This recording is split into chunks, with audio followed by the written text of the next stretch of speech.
Sebuah cerita yang diangkat dari kisah nyata. Di suatu desa yang masih diyakini dengan kesaktian alamnya, di desa tersebut telah dibangun proyek geotermal untuk mengambil gas bumi. Semenjak proyek geotermal dibangun, sedikit demi sedikit kayu dan pohon di hutan mulai ditebangi. Semenjak itu, desa mulai terasa panas dan limbah pabrik mulai mengotori sungai.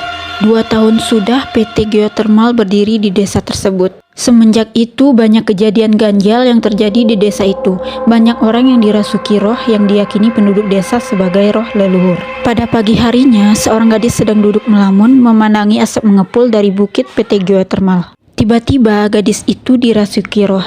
Dalam ketidaksadarannya, gadis itu berkata, "Jangan ganggu rumah kami, banyak anak cucu kami tertimpa tanah dan batu."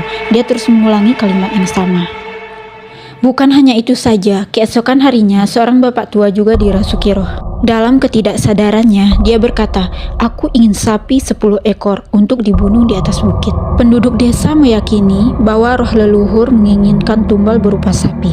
Kemudian penduduk desa menyampaikan kepada pimpinan geotermal hal tersebut, namun mereka tidak percaya dan menganggap remeh keyakinan penduduk desa. Seminggu telah berlalu. Jam 1 malam terdengar suara ambulan yang berisik. Ternyata di lokasi PT Geotermal telah terjadi longsor. Kejadian itu menewaskan semua pekerja yang tidur dalam tenda besi.